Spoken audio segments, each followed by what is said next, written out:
Baik, mari kita mulai bahasan kita pada sore hari ini tentang pertumbuhan rohani bagian yang kedua. Sub yang kedua baru muncul, baru masuk ke dalam sub yang kedua. Ya, kita akan mulai dengan benih dan tanah. Dan mari kita baca dalam Markus 4 ayat 1 sampai 25.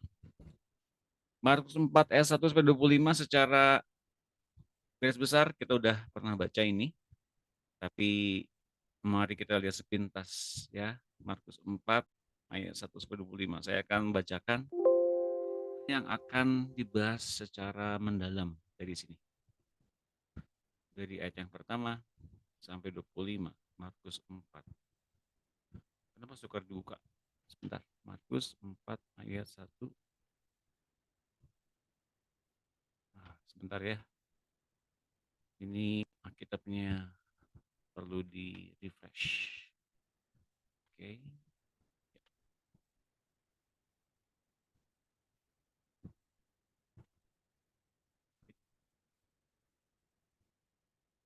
Markus 4 ayat 1 sampai 25. Ya, ini Markus 4. Oke.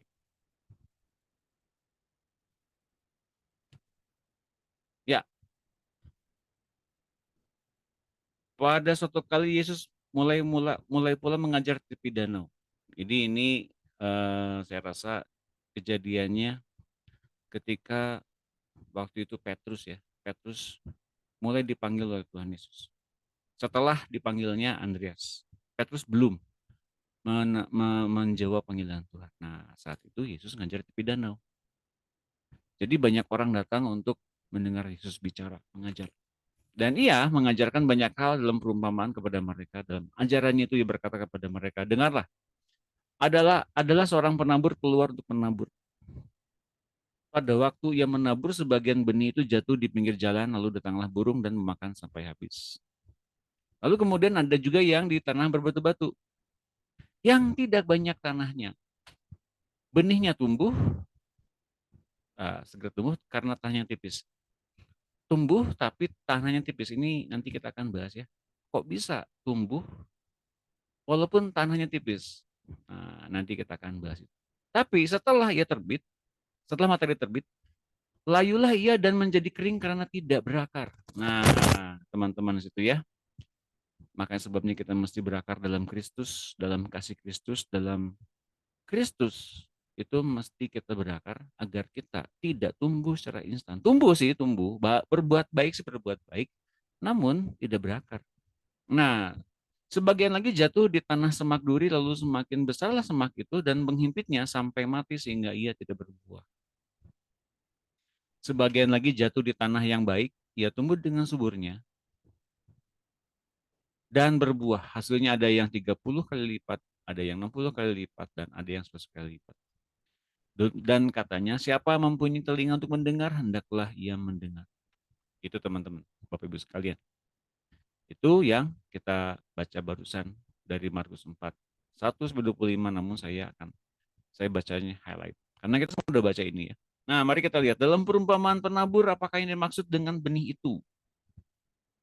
Di dalam buku 1 bab bab berapa ya? Buku 1 bab terakhir ya. Benih itu firman Allah yang ditabur oleh Tuhan Yesus ketika di dalam perumpamaan itu, yang ditaburkan oleh Tuhan itu firman Allah. Namun ada juga perumpamaan ini menjelaskan soal benih ini adalah benih ilahi. Karena kemudian benih itu kemudian menjadi tumbuh, ya, tumbuh berbuah. Nah, jadi buahnya siapa? Anak-anak Allah kalau benih ilahi. Nah, kalau kemudian lalang, kan benih gandum ada benih, kemudian yang menabur kemudian itu adalah lalang ya. Lalang itu kemudian melahirkan juga anak-anak. Yang satu yang tadi benih yang ditanamkan oleh Tuhan itu adalah melahirkan anak-anak Allah, anak-anak kerajaan. Tapi kalau lalang itu adalah benih yang ditaburkan kemudian hasilnya apa? Anak-anak iblis. Nah, teman-teman, anak-anak iblis, anak-anak si jahat. Jadi iblis tuh bikin anak juga ya di muka bumi ini. Bapak Ibu sekalian harap mengerti ini. Iblis pun bikin anak-anak, anak-anak dunia namanya ya, di dunia ini. Jadi selain ada anak-anak Allah, pun di sebelah kiri kita, sebelah kanan kita, sekeliling kita ini ada anak-anak iblis. Luar biasa bukan? Ada anak-anak setan sekitar kita. Jadi Bapak Ibu sekalian hati-hati ya dengan siapa kita berkumpul, dengan siapa kita berbicara, dengan siapa kita kemudian mendengar pembicaraan itu. Kalau muncul hati kita ada kemudian impartasi pikiran-pikiran buruk, impartasi perbuatan-perbuatan buruk, impartasi segala sifat-sifat buruk, berarti kita sedang meresap atau sedang um, menikmati kuasa jahat dalam diri kita, dan kemudian hasilnya adalah pikiran-pikiran dan perbuatan yang jahat, Bapak Ibu sekalian. Nah, ini berbeda dengan perbuatan dan pikiran daging. Shalom. Shalom semuanya yang baru bergabung, Ibu Mundi, Bu Made, Pak Jeff, Bu Dina. Shalom, shalom. Ibu Helvi. Shalom, Pak. Shalom. Shalom, Pak. Shalom, shalom. Ya, jadi sebetulnya dalam diri kita ini ada perbuatan dan pikiran daging yang berasal dari turunan ayah ibu kita, dari nenek moyang kita. Dan ada anak-anak si jahat, anak-anak si iblis yang kemudian membuat kita semakin terperangkap dalam kuasa dosa. Kuasa dosanya dilepaskan oleh perbuatan Yesus di kayu salib. Satu, perbuatan kebenaran membenarkan banyak orang. Itu perbuatan Yesus di kayu salib. Selebihnya gimana? Mematikan kuasa dagingnya oleh pimpinan Roh Kudus. Lah, kemudian baru kita disebutkan sebagai anak-anak Allah yang dipimpin oleh Roh Allah. Jadi seorang Kristen tuh mesti meningkat masuk ke dalam posisi anak Allah, bukan cuma sebagai pengikut Kristus semata. Pengikut Kristus orang yang percaya Tuhan Yesus dan orang yang taat. Dan kepada orang yang taat, Tuhan janjikan kepada mereka yang taat akan melihat kehidupan. Kan ada ya, kalau ia percaya datang kepada Tuhan Yesus dan beroleh hidup, maka ia akan melihat kehidupan. Teman-teman, melihat kehidupan itu seperti apa sih? Melihat Kristus, dijamah Tuhan, dan menjamah hidup Tuhan hingga kemudian berjalan karib dengan Tuhan. Apapun yang Tuhan katakan, orang itu kemudian mendengarnya dan melakukannya. Itulah kehidupan. Meskipun masalah di dunia ini tetap ada, tapi kehidupan yang muncul dari pergaulan karib dengan Tuhan itu membuat orang itu hidup di depan Allah dan sempurna. Nah, ini nanti akan saya bagikan ya di Bandung dalam satu kebaktian ibadah. Nanti saya akan bagikan ini, teman-teman, nanti akan ada dapat rekamannya.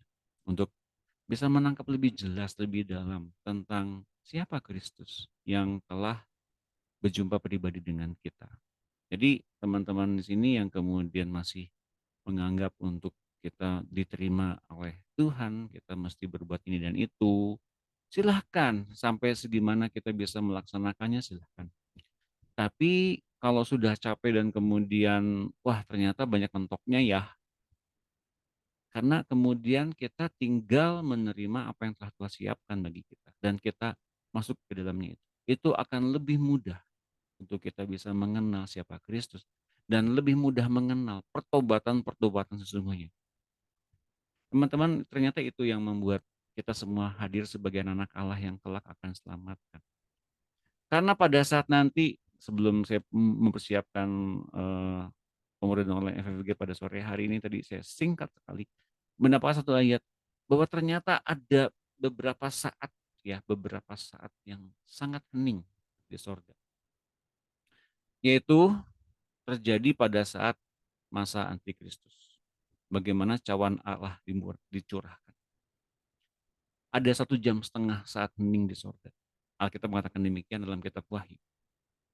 Kenapa ada saat hening di sorga? Menghormati keberadaan Allah yang menguasai segala sesuatu. Itu sebabnya mengapa kita sering saat teduh. Mengapa saatnya kita sering berdiam diri sejenak daripada kita bertindak ini dan itu, berpikir ini dan itu. Mengapa? Karena mesti ada saat hening untuk menghormati keberadaan Allah dalam diri kita. Mungkin kita punya banyak opsi, kita punya banyak tindakan-tindakan iman. Tapi kalau tanpa Allah, buat apa? Sebabnya mengapa kita sering menghadapi masalah, karena kita sudah terlanjur begitu banyak jalan yang kita lalui. Dan jalan yang salah yang kita jalani. Sebabnya mengapa kita mesti mengalami saat teduh, agar kita menikmati apa yang telah Tuhan berikan. Dan apa yang telah Allah sediakan bagi kita, untuk kita mengalami hidup yang sesungguhnya. Bapak Ibu teman-teman, kalau pada saat ini kita masih mengalami hidup yang ya kadang-kadang bersuka cita, kadang-kadang berduka cita, ya itu wajar ya, kita masih di dunia. Tapi iman itu tetap stabil sebetulnya. Karena iman itu bukan perasaan. Iman itu memandang kepada Kristus dan kepada Kristus saja untuk kemudian kita bisa beribadah kepada Allah. Dan iman itu sebetulnya yang menyempurnakannya Tuhan Yesus juga. Iman kita memang sederhana sebetulnya dan memang sederhana saja. Iman yang besar, silahkan kita punya iman yang besar. Tapi Yesus bilang, sebesar biji sesawi saja cukup untuk kemudian ia menyempurnakannya. Karena yang kemudian yang semakin besar dan semakin luar biasa indah dalam diri kita, mestinya manifestasi Yesus yang kemudian terjadi. Bukan hidup kita lagi, tapi manifestasi Yesus yang bekerja dengan dahsyat dan indah. Itu teman-teman. Lalu kemudian firman Allah yang ditabur itu akan seperti itu rupanya ya. Tujuannya akan menjadi siapa Yesus yang kemudian menjelma dalam tubuh jasmaniah kita. Dan kita nggak bisa bilang saya Yesus, nggak bisa. Karena kemudian Yesus sendiri sebetulnya yang menghendaki untuk kita kemudian memperkenalkan pribadi Allah dalam diri kita. Lewat kita kepada orang lain. Kelak akan seperti itu. Maka kemudian kita bisa mengenal siapa Allah kita kelak nanti pada saat ada keheningan di sorga 1,5 jam itu. Nanti itu akan saya jelaskan ya, karena saya dapatnya barusan. Nanti saya akan bagikan lagi kalau saya mendapatkan insight yang lebih dalam lagi. Tanah yang menerima teburan itu ialah hati orang yang mendengar teburan firman. Dan 4 macam tanah itu ialah yang satu pinggir jalan, yang kedua tanah yang berbatu-batu, 3 semak berduri, dan tanah yang baik. Oke, nah jadi pinggir jalan, tanah yang berbatu-batu, tanah semak berduri, dan tanah yang baik. Pak, kenapa sih? Kan lebih bagusnya Tuhan tuh bikin tanah yang baik saja toh. Ya nggak teman-teman? Bukankah Tuhan harusnya menciptakan tanah yang baik saja atau hati yang dari Tuhan saja? Oh, Tuhan sudah berikan hati yang baik itu. Hatinya sendiri Tuhan sudah berikan, diwujudkan dalam diri manusia pertama itu. Tapi kemudian setelah manusia memilih pilihannya sendiri, setelah Tuhan bilang ini serba jangan, ya jangan dimakan buah yang itu dari pohon itu. Di hari kamu makannya kamu akan mati. Nah, tapi pilihan yang kemudian dinyatakan oleh manusia pertama itu menyebabkan mereka jatuh ke dalam dosa dan berbagai-bagai duka. Hingga mereka pada akhirnya manusia berketurunan itu memiliki opsi-opsi yang salah terus-menerus karena mereka berpikir dan kita semua berpikir pada hari ini bahwa kita masih punya pilihan demi pilihan. Padahal sebetulnya udah nggak punya pilihan lagi sejak punya pilihan dan mereka kemudian memilih yang salah. Maka kemudian mereka jatuh ke dalam pilihan-pilihan itu dan semakin salah. Mereka berpikir dan kita semua berpikir kita masih punya pilihan. Ternyata udah nggak ada. Sebetulnya udah nggak ada, udah habis pilihannya. Makanya Yesus nebus kita agar kita hanya punya satu pilihan saja. Ikut suara Roh Kudus. Untuk kemudian kita mengenal Kristus. Hanya satu pilihan saja dan tidak ada lagi yang lain. Karena kita pun sekarang ini adalah budak kebenaran. Ya teman-teman, kita ini adalah budak kebenaran. Nggak punya hak lagi loh. Satu teman saya pernah mengatakan begini ketika beberapa kali mengalami begitu banyak tantangan ya. Kehidupan yang luar biasa di hempas sana hempas sini dalam badai kehidupan ini. Dia mundur dari pelayanan, pindah sana pindah sini. Di tempat dimanapun dia masuk ke dalam berbagai tempat yang baru itu, Tuhan bilang jangan mundur kepada banyak hamba Tuhan yang ia dengar khotbahnya. Itu artinya Tuhan sedang tetapkan kita semua pada satu jalan yang itu saja. Jalan yang sudah Tuhan sarankan. Dan kita mesti pilih masuk ke dalamnya. Terus masuk ke kedalaman itu semua. Jalan yang itu. Tuhan sudah ajari, Tuhan sudah ajarkan, Tuhan sudah tegur, Tuhan sudah mungkin sudah memberikan satu teguran yang sangat keras. Akhirnya dia bilang begini, "Saya sadar, Pak. Saya sudah tidak boleh milih lagi. Saya sudah tidak boleh lagi hidup enak lagi." Hidup enak itu maksudnya apa? Dengan pilihan-pilihan yang kita pikir kita masih punya pilihan-pilihan itu. Saya sadar sekarang saya nggak punya pilihan lain selain ikut Tuhan. Dan ikut Tuhan rupanya enak bagi roh kita. Bagi daging kita nggak enak. Coba ikuti Tuhan dan roh kita akan mengalami damai sejahtera dan istirahat penuh. Ketika Tuhan lewat, ketika Tuhan menjumpai kita, dan kita menghormati dia dengan pilihan-pilihan yang ia tawarkan, kita sedang mengalami apa sebetulnya? Kehidupan yang ia tawarkan. Dan kehidupan itu memancar terus sampai dengan hidup yang kekal. Teman-teman, tidak ada kematian apapun, kematian rohani apapun. Karena kita akan selalu terhubung dan tidak pernah ada satu kesunyian apapun ketika kita bicara, ketika kita meminta tanpa Tuhan diam. Enggak mungkin. Enggak mungkin, teman-teman. Karena kita menghormati keberadaan dirinya dan kemudian kita diam, maka ia berbicara banyak. Tapi kalau kita berbicara banyak dengan pikiran-pikiran yang lebih banyak lagi, perbuatan-perbuatan lebih banyak lagi, dan kita pikir itu kita merasa lebih religius di dalamnya, maka kemudian yang terjadi Tuhan mungkin tidak diam, tapi opsi-opsi yang kita punya itu seakan-akan membuat Tuhan diam karena kita lebih aktif bergerak. Yang terjadi kemudian adalah apa? Apapun itu, teman-teman. Mau pinggir jalan, mau tanah yang berbatu-batu, semak berduri, kelak kita akan mengalami berbagai macam tantangan-tantangan, dan kita kalau punya jenis tanah yang seperti itu, semua yang kita dapatkan dari Tuhan itu. Tapi saya berdoa begini ya, jangan sampai mati.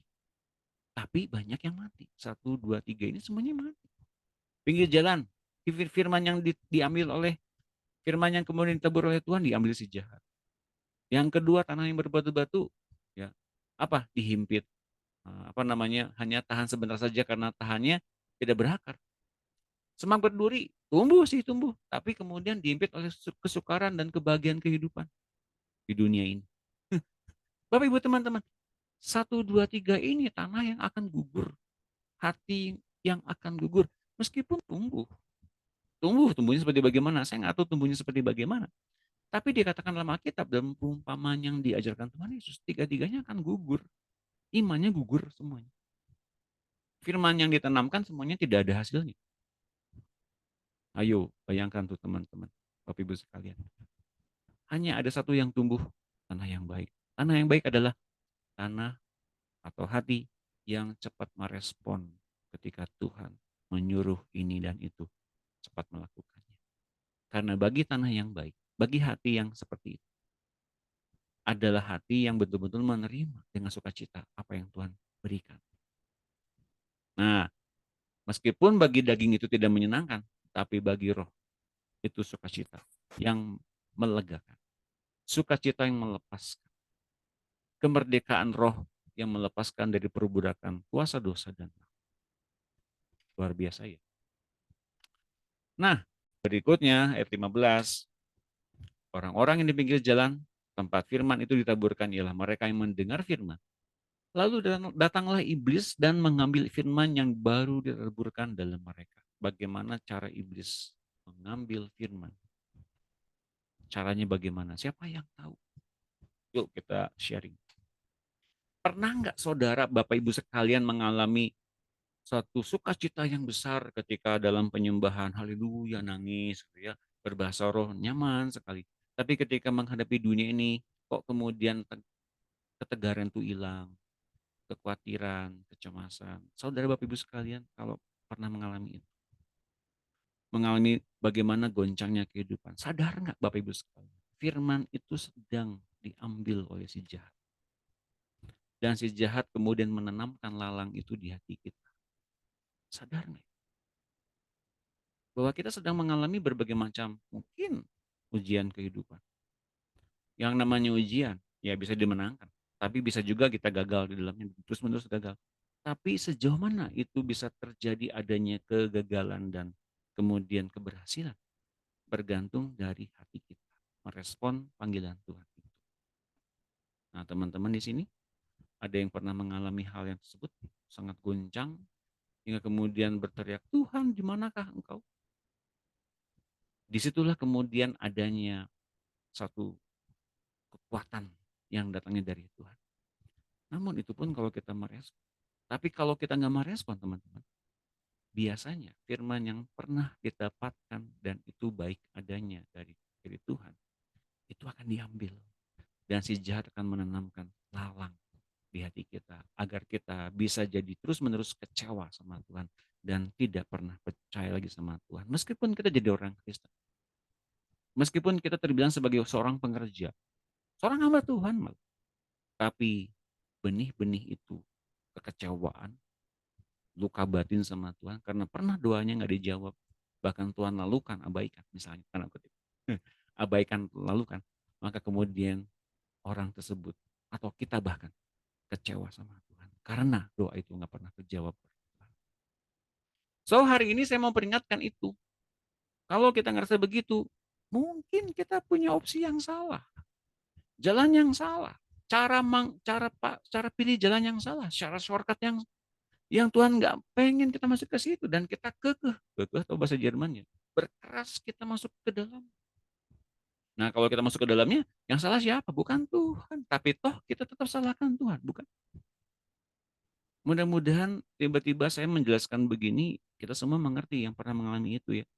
Yang pernah mengalami hal itu mengertilah. Itu bukan Tuhan yang ingin. Kita yang ingin.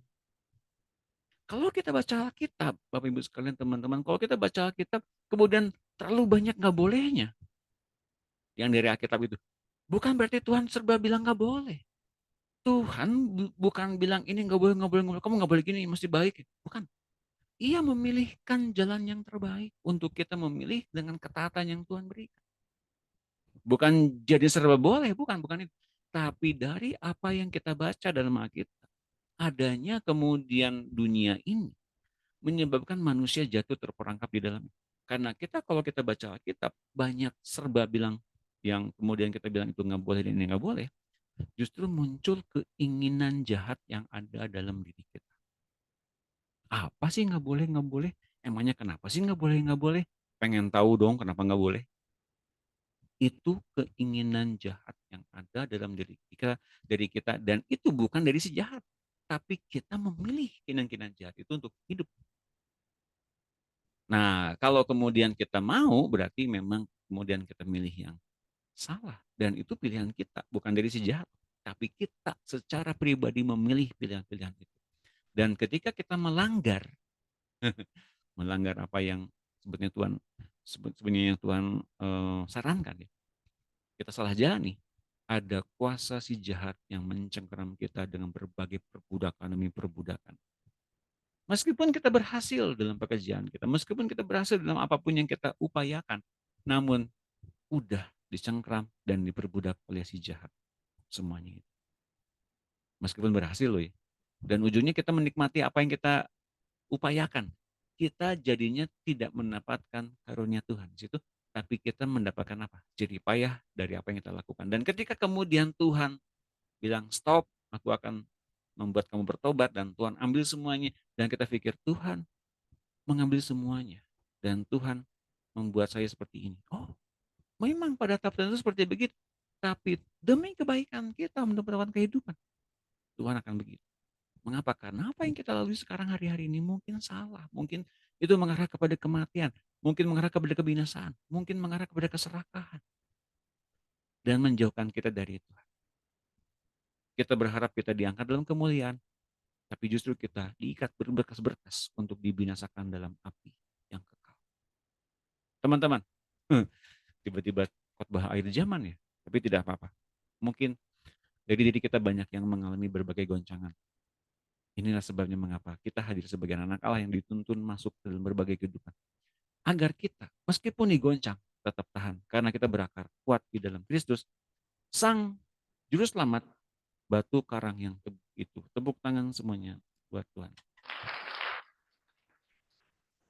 Oke, sebelum saya lanjutkan, mari kita berfoto bersama dulu karena biasanya ya akan sinyal akan semakin buruk. Mudah-mudahan tidak terganggu. Yuk kita berfoto bersama dulu. Wow, saya mau menyapa dulu yang baru bergabung. Ibu Nur Haida, salam. Shalom, shalom, shalom Pak. Salam, salam, selamat datang. Dan Ibu Ayu, Halo. salam, selamat datang. Ya, kita kan berfoto bersama. Berfoto bersama. Satu, dua, tiga. Oh, belum semua ya dibuka. Silakan, silakan dibuka dulu. Ya, selamat datang di FFG. Saya sebagai tuan rumah. Selamat datang. Satu, dua, tiga. Senyum dekat ke kamera. Satu, dua, tiga. Terima kasih semuanya teman-teman. Oke. Ada yang relate dengan apa yang terjadi hari-hari ini dari apa yang saya bagikan barusan? Silakan. Ada yang ngerasa ditampol banget? Pak, Pak. Aduh, Pak. Saya lagi ngalamin, Pak. Bukan ditampol di Apa? Di Smackdown. di ulti. Ya. Oke, ada lagi? Ada yang mau bagiin sesuatu? Silakan. Hari-hari ini Tuhan lagi ngajarin apa sih, Pak? Kok gini-gini amat ya? Misalnya gitu ya. Silakan barangkali yang senyum-senyum. Udah ngerasa ini. Bu Made mau bagiin sesuatu? Oh, Bu Made senyum-senyum aja. Silakan, Bu.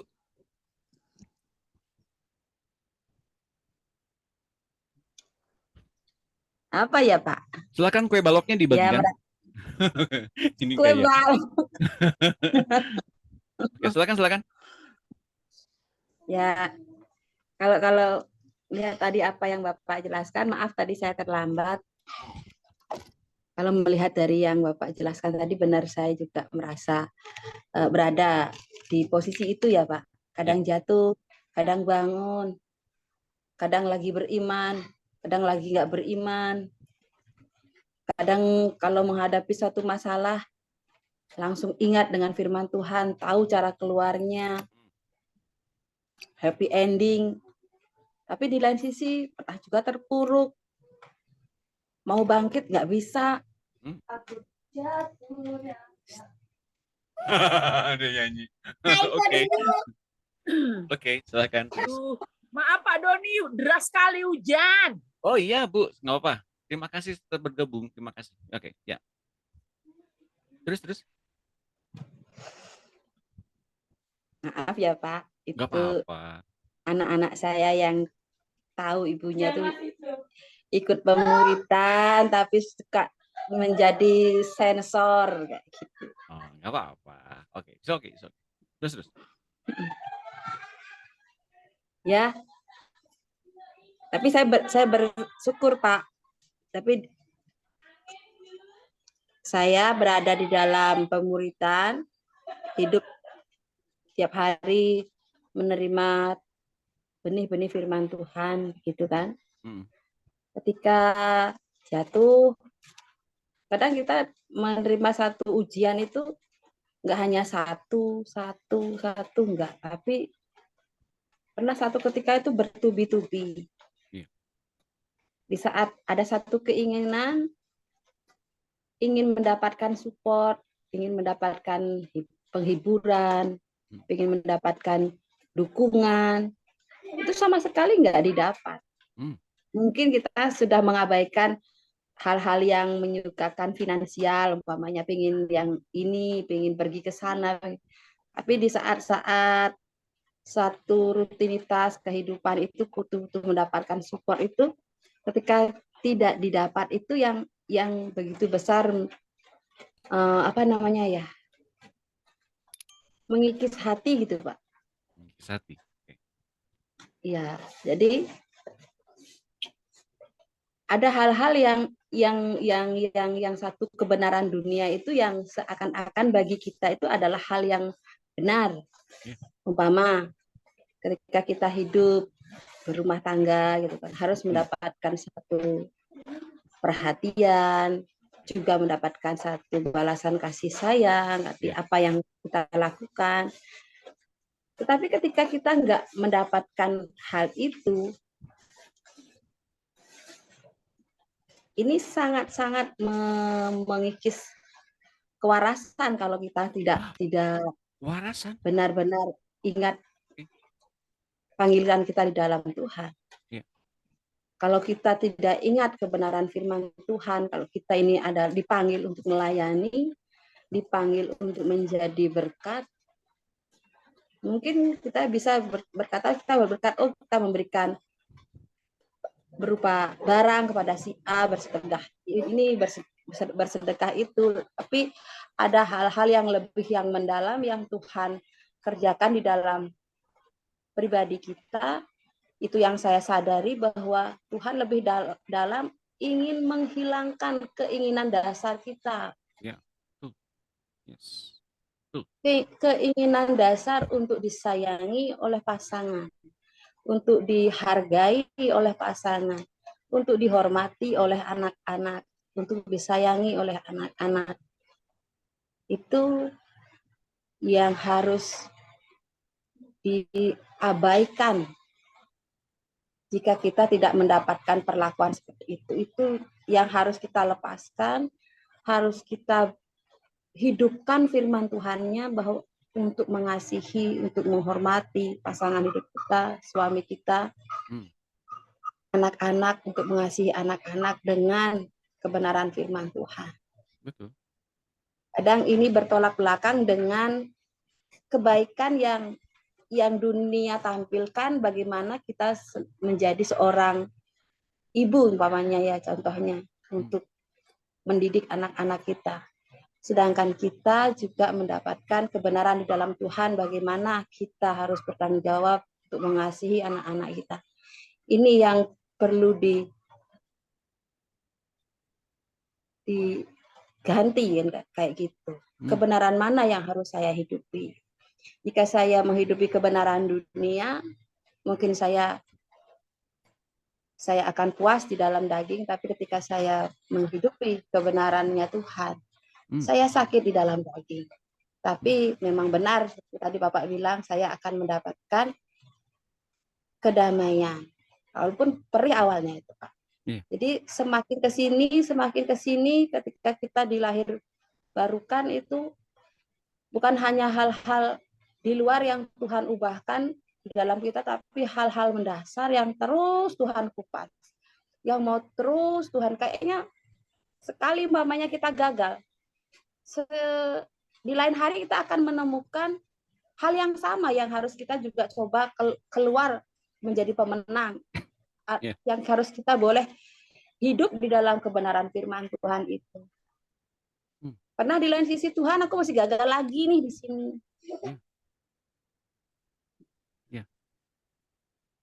Itu Pak yang bisa saya utarakan. Itu yang saya alami, bukan hanya di tengah-tengah keluarga, tapi juga di lingkungan. Demikian Pak. Yes, tepuk tangan semangat dulu. Lihat ya, kayaknya hampir semua perempuan deh. Hampir semua perempuan itu mendambakan perhatian atau kasih ya dari suaminya atau dari pasangannya. Saya pikir semuanya wajar kok, ya. Nah, keinginan seperti apa yang sebetulnya yang Tuhan sedang cabut? Ya, sebetulnya ya, bahwa ternyata adanya satu mendambakan itu, ya. Bukan mendambakan itu berarti itu satu dosa, bukan. Tapi adanya satu perlindungan yang kita pikir tidak ada dalam rumah tangga dan keluarga yang kita hidupi saat-saat ini. Meskipun mungkin suami kita tampaknya tidak romantis misalnya gitu ya, suami teman-teman semua nggak romantis, nggak perhatian. Sebetulnya justru itu yang menjadi satu bentuk keinginan yang terselubung yang seringkali membuat kita tuh terhantam terus atau masuk terus ke dalam berbagai-bagai seperti dinding tinggi atau nggak pernah ada masalah yang kemudian kita bisa bereskan karena kita mempunyai keinginan dasar yang seperti itu, merindukan kasih atau perhatian dari pasangan kita. Ya, saya mau katakan saya pun yang mengalami hal yang sama sebetulnya. Istri saya itu sering mengingatkan saya, yuk kita sekali-kali jalan kemana, ya ntar dulu pemuridan, yuk jalan sini, ntar dulu pemuridan, ntar dulu saya bekerja dan ini dan itu. Tapi luar biasanya istri saya tidak memaksa saya untuk pergi. untuk ngajakin dia, tapi dia berlutut dan dia berdoa. Benar, saya kasih tahu. Itu kejadian yang sangat mengharukan saya. Ya ketika saya tidur di waktu malam, biasanya kita berdoanya kan apa namanya berhadap-hadapan dan pegangan tangan ya. Tapi setelah itu dilakukan, dia berlutut, dia berdoa di pinggir, di bawah, di pinggir ranjang. Lalu diutarakan semua pengharapannya kepada Tuhan. Doa-doa yang terbaik buat anak-anak, ya buat anak-anak kita, ya, buat semua teman-teman di sini, di FFG, pelayanan-pelayanan kami yang diadakan dimanapun. Dengan begitu, satu keinginan dasar yang tadinya ada yang menggebu dalam dirinya diganti dengan bentuk apa? Bentuk kasih kepada Tuhan dalam pelayanan. Ketika dia menghadapi suaminya pulang, kemudian dia tanya mau makan apa, mau dibikinin apa, mau apa yang mesti saya lakukan, bikin kopi itu gimana. Nah saya terus terang saya menyukainya, oh hai silakan gitu. Tapi karena begitu banyaknya pengorbanan yang dia berikan, saya jadi tersentuh. Sebetulnya apa sih yang dia inginkan? Saya berdoa dalam hati, apa sih Tuhan yang dia inginkan? Dan Tuhan secara spesifik bilang gini. Lalu kemudian saya dia eh, tanpa dia mengajak saya itu pergi, saya ajak ke tempat di mana dia ingin saya pergi ke situ bersama-sama dengan dia, dan dia dengan bersuka cita. Hal yang simpel. Kemana kira-kira teman-teman saya ajak dia kalau dia ternyata ingin saya ajak dia pergi? Pengen tahu nggak kemana? Pengen tahu. Bapak Ibu mungkin teman-teman pasti kaget kalau dengarnya. Siapa yang pengen tahu? Pom bensin saja dia udah senang. Serius. Pom bensin. Bayangin teman-teman Bapak Ibu sekalian. Diajakin ke pom bensin dan dia yang bayar. Ngisi bensin doang gitu ya. Dia udah senang.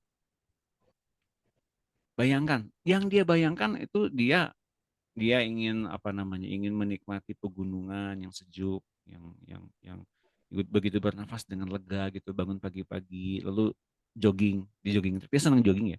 Dia senang uh, dia tuh dulunya pencinta alam sebetulnya. Dia menyenangi itu. Tapi ketika yang diberikan itu tidak ada karena kesibukan kami yang luar biasa ini, ya, untuk pergi ke pom bensin saja dia udah bersyukur banget. Bayangkan ini teman-teman. Hal yang kemudian kita dambakan dalam diri kita ingin refreshing gitu ya, ingin pergi ke tempat-tempat di mana menyejukkan hati kita, tapi kita semudah itu menemukan damai sejahtera ketika kita berdoa, itu adalah hal yang lain. Satu hal kehidupan yang Tuhan tawarkan dan itu menyempurnakan kita, memberikan kepada kita kelepasan dari berbagai bentuk-bentuk mungkin satu perhambaan, satu belenggu yang selama ini kita dapatkan. Yang saya cukup takjub, sangat-sangat takjub ketika melihat diri saya begitu. Ada perubahan yang sangat luar biasa. Kok dia doa lagi ya? Kok dia mengambil sikap lebih lagi dalam melayani. Saya belajar dari kehidupan istri saya. Mumpung istri saya nggak mendengar nih, kan dia lagi kerja nih sekarang. Jadi kalau dia mendengar sesuatu pengajaran yang kemudian apa ya, yang gak harus dibagikan, langsung masuk ke sini biasanya. Itu tapi sering yang lagi nggak ada, dia saya bisa bagikan. Karena saya sedang membicarakan dia pas dia lagi nggak ada, dan pembicaraan ini bukan hanya negatif, biar dia yang memuliakan Tuhan, Tuhan dimuliakan juga atas diri teman-teman di sini yang mendapatkan kelepasan ketika saya bagikan ini. Ini cerita baru ya, cerita baru yang bisa jadi memberikan kepada kita semua kelepasan. Mengapa? Wah, Bu Stivi aja bisa, saya juga mau ah. Ya, gitu Bu Made dan teman-teman yang lainnya. Mungkin ada yang relate dengan kejadian ini, maka yuk ajakin pasangannya ke pom bensin. Murah meriah. Pom bensin. Serius, ini kejadian serius. Saya ngajakinnya ke pom bensin dan dia senang. Karena waktu itu dia ingin benar-benar melepaskan satu hal yang membebani dia waktu itu habis apa namanya, habis berpulangnya nenek ke sorga, dan dia merasa kesepian di rumah. Jadi saya ajak dia ke pom bensin dan itu lepas beban-bebannya, lepas langsung seketika itu juga. Aneh ya, tapi nyata. Atau mungkin ada pertanyaan, silakan, ada pertanyaan. Silakan.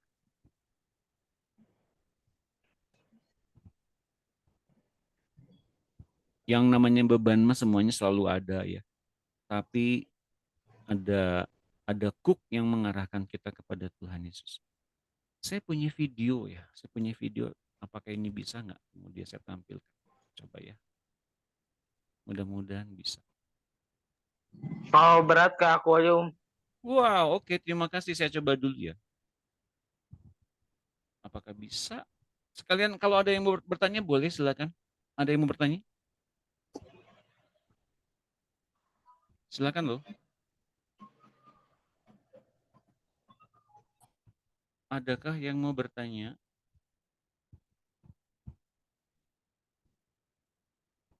Yoke.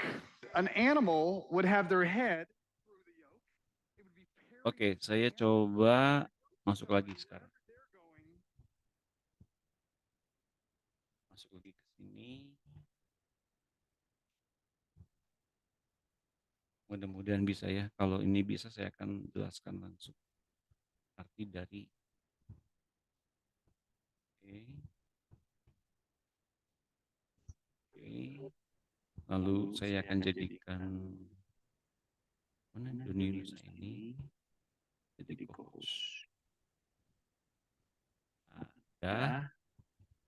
Lalu saya tampilkan. Oh, ada suara. Nah, ini dulu.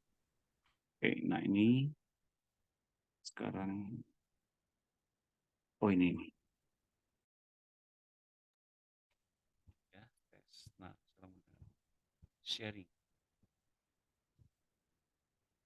Loh.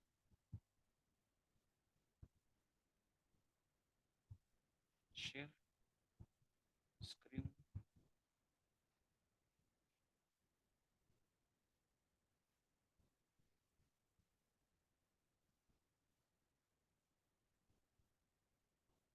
Nah, ini gambar yoke, cook yang dipasang oleh Tuhan. Ya, lihat ini.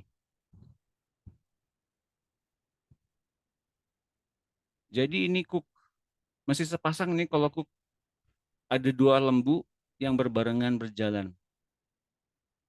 Jadi dua lembu ini yang apa namanya? Yang dibebani oleh pedati atau bajak untuk membajak atau untuk membajak sawah terutama atau ladang ya. Nah, dua lembu ini dipakai oleh si petani untuk mengarahkan si lembu ini mengarahkan sesuai dengan arahan yang ia inginkan. Ini gambarnya, ini gambarnya cook ini seperti ini, yoke. Tapi Tuhan Yesus bilang, cook yang kupasang itu ringan, perintahku tidak berat. Pikulah cook yang kupasang, karena aku rendah hati lemah lembut dan kau akan diberikan kelegaan. Artinya apa? Nah, ini ada Nova, ada WA. Nah, tapi lihat ini, cook yang dipasang oleh Tuhan itu yang ngangkutnya bebannya Tuhan, yang mengarahkannya Tuhan. Meskipun tampaknya kita manggul sama-sama cook ini, tapi yang mengarahkannya Tuhan. Tuhannya di senternya, yang si perempuan ini nih, gambarannya Tuhan. Dia yang mengarahkan kita untuk kita berjalan sesuai dengan apa yang Tuhan mau. Dan arahannya jelas kemana, sesuai dengan apa yang Tuhan inginkan. Mari kita lihat gambarnya.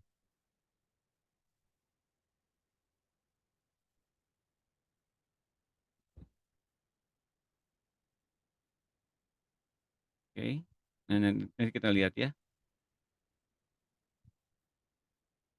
Nanti dia pasang yoke-nya atau cook-nya. Nah, dia pasang. Si laki-laki itu gambarnya gambaran kita.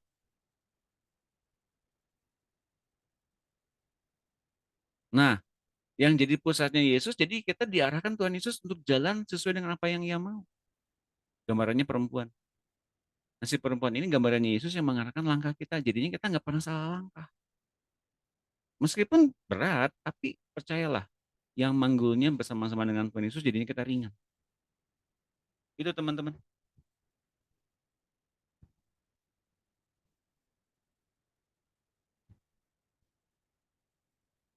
Oke, bisa dimengerti ya.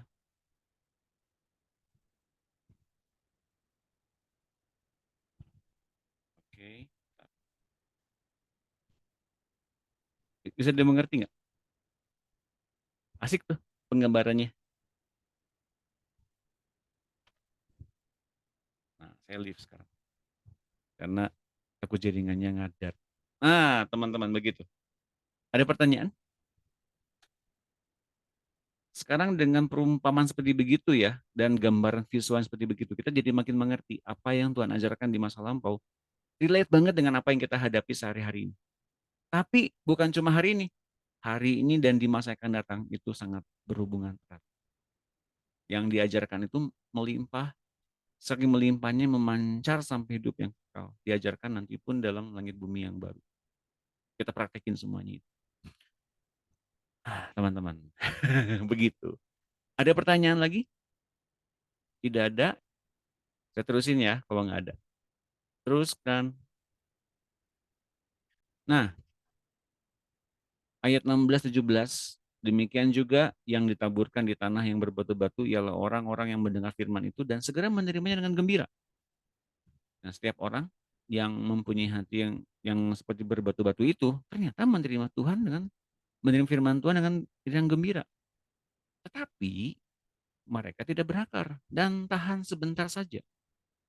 Apabila datang penindasan atau penganiayaan karena firman itu, mereka segera murtad. Murtad itu bukan pindah agama, tapi berbelok jalannya. Teman-teman, penindasan dan penganiayaan itu apa? Penindasan dan penganiayaan karena faktanya, logikanya, atau apa yang terjadi pada diri kita nggak sesuai dengan apa yang diajarkan Tuhan. Tampaknya seperti itu. Mana katanya Tuhan bebaskan saya, tapi kok saya dibebaskan, tapi kok saya nggak pernah dibebaskan seperti apa yang Tuhan janjikan. Mana katanya Tuhan berkati saya, tapi ternyata saya hidup dalam kutuk semua terus seperti gini. Kapan beresnya masalah ini ada? Kapan masalahnya akan beres kalau seperti begini terus? Seakan-akan kita nggak pernah bisa mengalami kehidupan yang Tuhan berikan.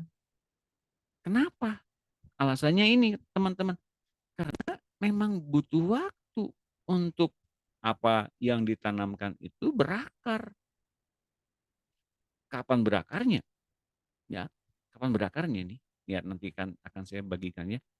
Meskipun kita menerima dengan gembira, tapi kalau nggak pernah berakar, ketika dihantam oleh kehidupan yang sangat rumit ini dan penindasan serta membuktikan bahwa ternyata itu semua apa namanya, kita mungkin mempunyai pengharapan yang kosong, kita kemudian ditindas oleh keadaan yang serba tidak mengenakan ini, firman yang diterima itu kemudian habis juga. Kenapa? Karena realitas yang kita punya hari-hari ini, dunia kerajaan Allah yang Tuhan janjikan, kita nggak pernah masuk ke dalamnya.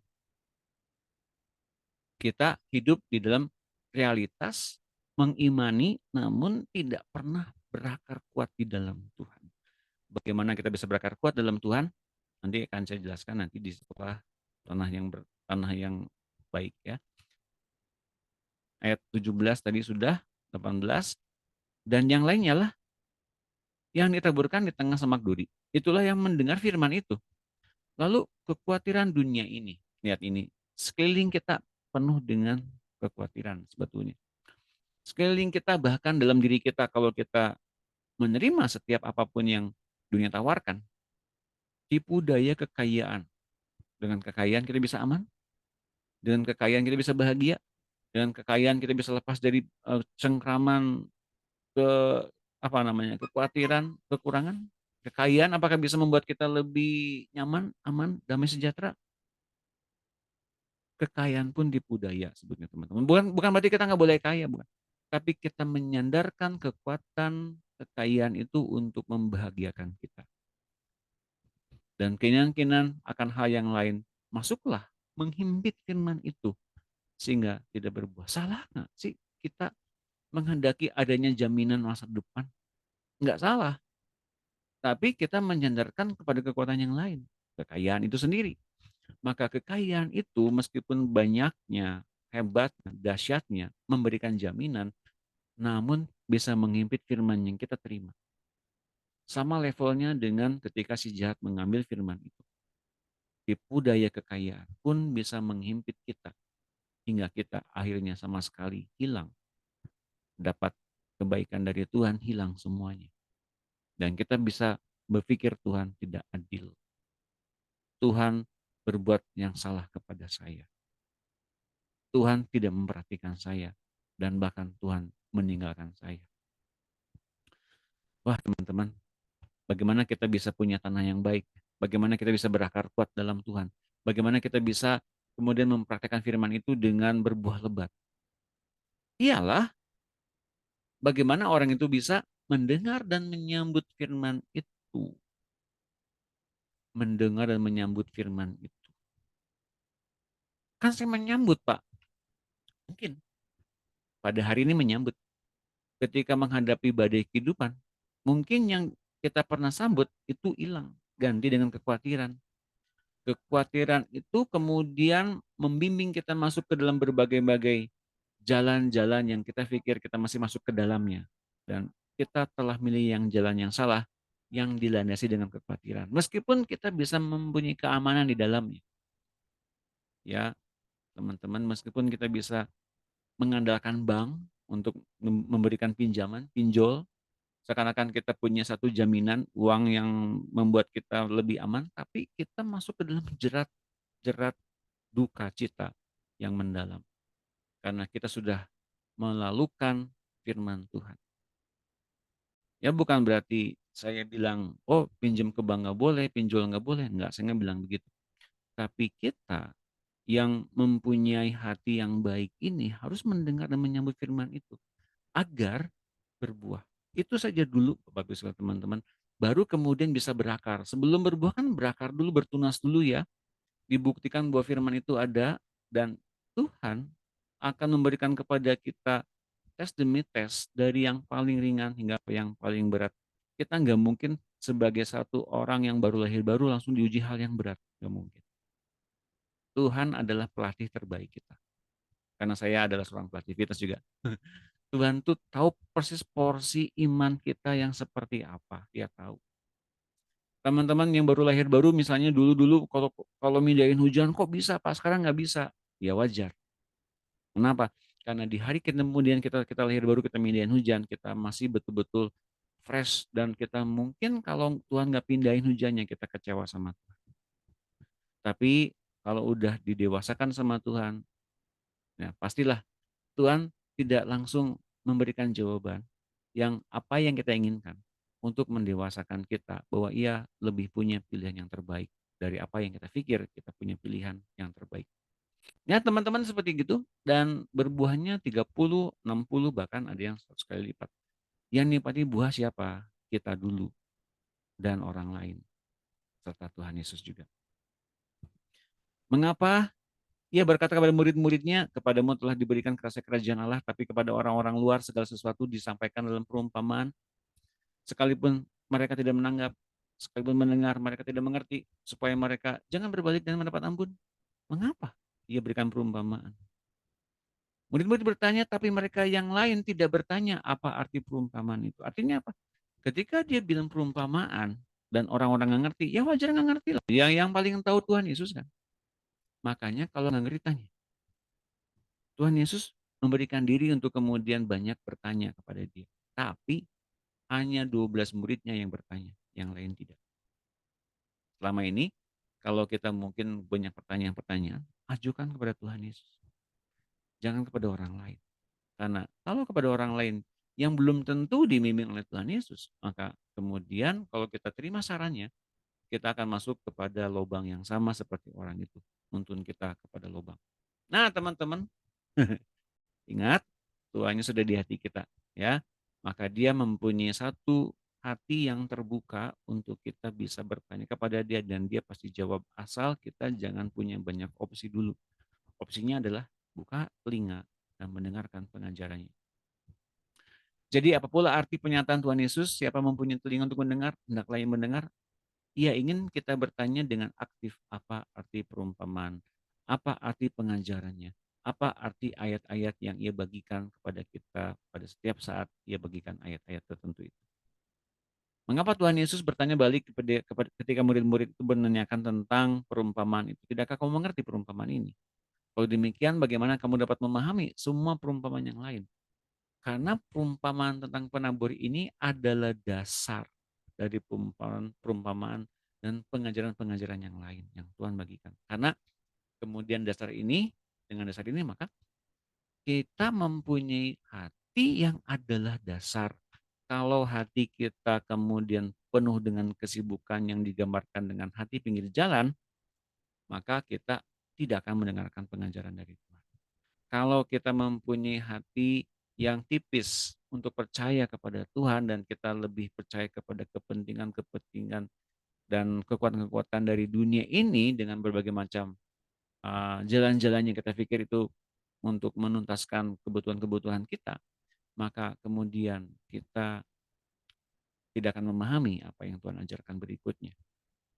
Jika kita kemudian memilih pilihan-pilihan yang lain yang dari Tuhan, maka kita sedang membuat suatu kali kelak firman itu bahkan tertindas.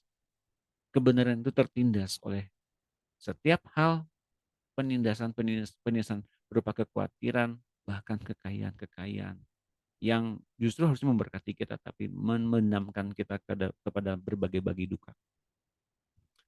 Ayat 21-22, orang membawa pelita bukan supaya ditempatkan di bawah gantang atau di bawah tempat tidur, melainkan supaya ditaruh di atas kaki Dian. Sebab tidak ada sesuatu yang tersembunyi yang tidak dinyatakan dan tidak ada sesuatu yang rahasia yang tidak akan tersingkap.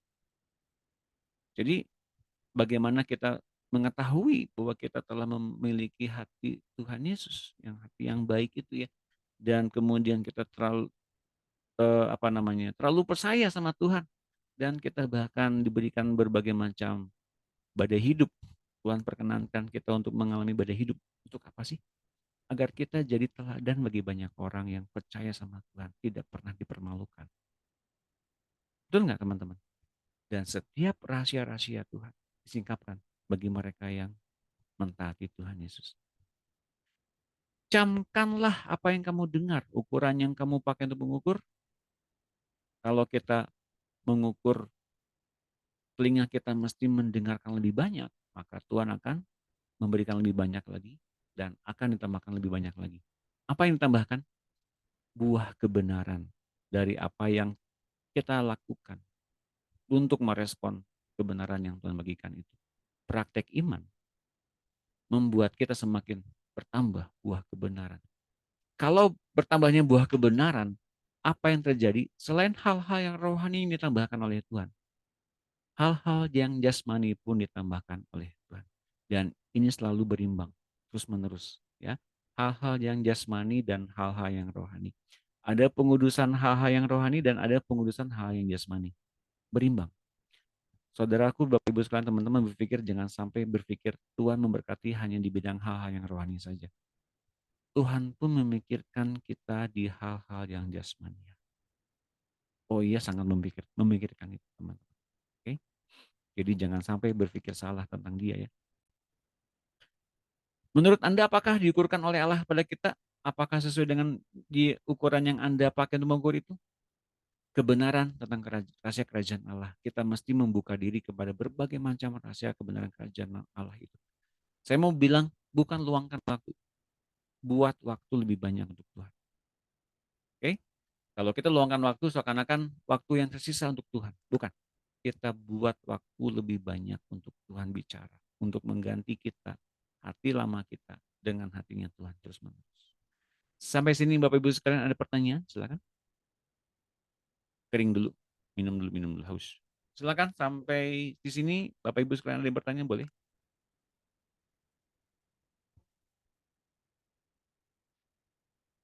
Silakan. Saya mau menyapa juga buat Ibu Ari dan Pak Eko. Selamat sore, selamat malam mungkin ya di Papua sekarang. Selamat sore dan selamat malam Ibu Ari dan Pak Eko. Silakan. Selamat sore Pak Doni. Selamat sore juga. Silakan, ada yang bertanya boleh?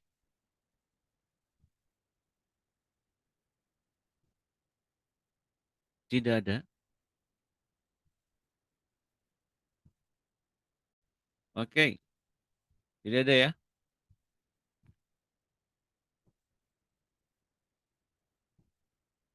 Masih belum ada? Saya teruskan. menanam dan menyiram. Dalam surat Paulus di 1 Korintus 3 ayat 6 sampai 8. Jadi ada fungsi-fungsi dalam kerajaan Allah bagi mereka yang diutus untuk menyampaikan firman. Ya, ada yang menanam, ada yang menyiram. Nah, kalau kita kemudian berfokus kepada orang yang menyiram itu siapa, berarti kita fokus menjadi pendengar. It's okay, nggak apa-apa, itu nggak salah. Tapi kelak kita akan masuk sebagai orang-orang yang entah itu menanam atau menyiram. Ya teman-teman. Jadi ini adalah satu bentuk parameter. Kalau kita melihat satu bentuk ayat ini dalam 1 Korintus 3, 6-8 ini, mungkin berpikir bahwa kita sedang diberikan pertumbuhan oleh seseorang yang dalam Tuhan. It's okay, nggak apa-apa. Tapi suatu kali kelak pastikan kita kemudian entah itu yang menanam atau yang menyiram. Dan saya meyakini betul yang memberikan pertumbuhan dan memberikan dasar itu adalah memang Tuhan. Ya, tidak pernah ada Bapak rohani manapun memberikan satu bentuk dasar. Karena hanya Tuhan saja. Bapak rohani hanya menyampaikan apa yang Tuhan inginkan. Kakak rohani menyampaikan apa yang Tuhan inginkan. Dan jangan sampai kemudian kita mengkultuskan siapapun yang sangat berjasa dalam kehidupan kita. Dan lebih dari Tuhan pengkultusannya. Bahaya teman-teman. Bapak Ibu sekalian ya. Jadi jangan sampai salah mengerti apa yang saya ucapkan barusan. Bahwa yang paling penting yang menanam dan menyiram itu mungkin siapa saja boleh. Tapi yang pasti yang memberikan pertumbuhan adalah Allah. Baik yang menanam maupun yang menyiram adalah sama. Upahnya sama. Tidak ada yang lebih tinggi dan tidak ada yang lebih kecil. Kenapa? Karena mereka sebetulnya pun diberikan pertumbuhan yang sama oleh Allah. Oke, mengerti hal ini teman-teman? Mudah-mudahan mengerti. Ada pertanyaan? Oke, sekarang saya mau bertanya teman-teman. Adakah teman-teman Bapak Ibu sekalian yang sudah mempraktekkan firman Tuhan dan punya gembalaan domba 1-2 jiwa untuk didoakan, untuk dilayani, untuk mendengar curhatnya, ya, dikonselingin gitu. Ada teman-teman di sini, Bapak Ibu sekalian? Ada? Adakah?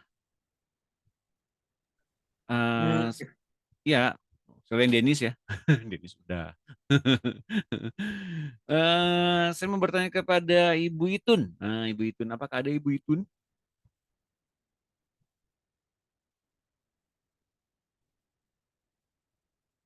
Mungkin lagi nggak bisa mendengar suara saya. Oke, oh Bu Yunike, silakan Bu Yunike mau bagikan sesuatu kah? Bagaimana sudah berapa lama membagikan hidup Tuhan kepada jiwa ini? Silakan Bu Yunike, bisa ditampilkan videonya. Ya, oke, ya. Teman curhat sih Pak. Oh, Itu teman cuma curhat. Ya, oke. iya. Padahal dia kan pelayan Tuhan. Harusnya aku yang curhat ke dia, malah dia yang curhat ya gitu loh. Jadi Oke. saya bingung dia curhat tentang kehidupannya. Jadi ya saya pikir saya lebih banyak masalah. Kamu cerita sama saya dalam hati gitu.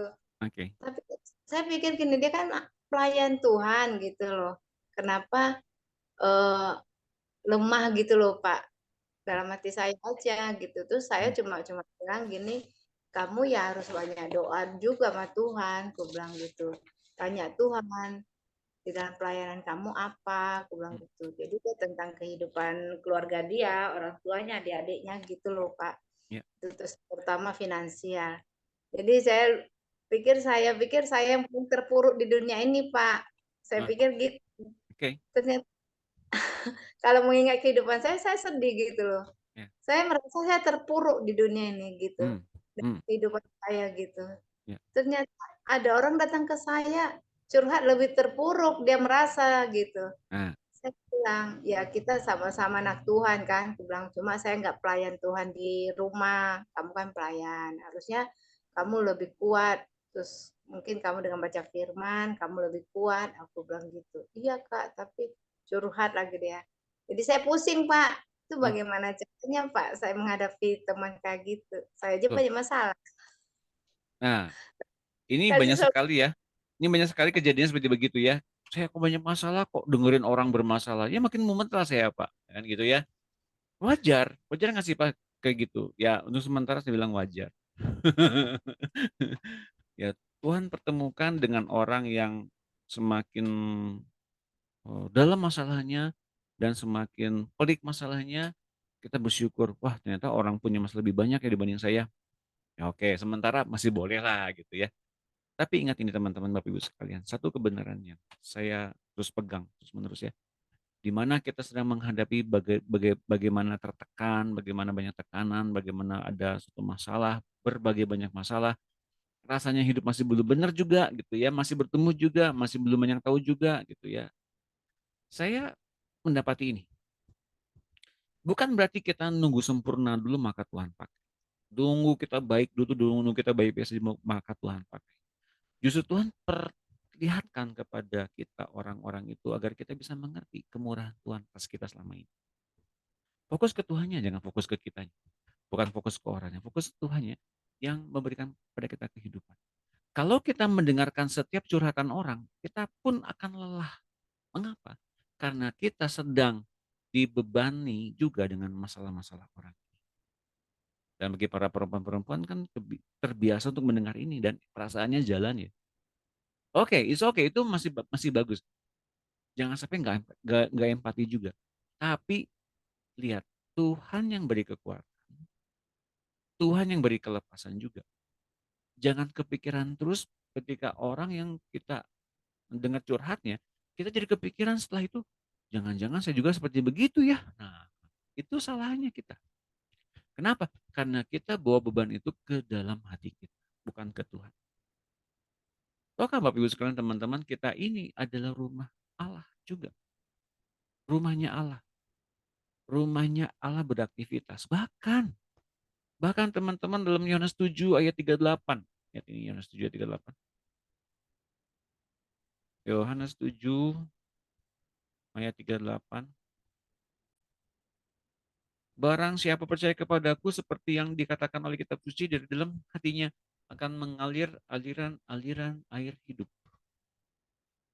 Bapak dan Ibu teman-teman, dari dalam hati manusia yang percaya kepada Tuhan akan mengalir aliran-aliran air hidup. Cuman ada satu tempat di mana air mengalir dan memberikan kehidupan bagi banyak bangsa, yaitu ketika ada di langit bumi yang baru dari bait suci, mengalir aliran-aliran air hidup dari tahta Allah dan tahta anak domba, yang mengalir secara fisik. Namun hari ini yang dimaksudkannya itu ialah Roh Kudus, yaitu roh yang akan diterima oleh mereka yang percaya kepadanya, sebab roh itu belum datang karena Yesus belum dimuliakan. Jadi pastikan Roh Kudusnya ngalir. Pastikan Roh Kudusnya yang berbicara, jangan kita. Karena kalau Roh Kudus berbicara dalam diri kita, Ia akan memberikan kehidupan kepada banyak orang, bukan semakin mumet. Bukan semakin tenggelam dalam berbagai nestapa, duka, penderitaan.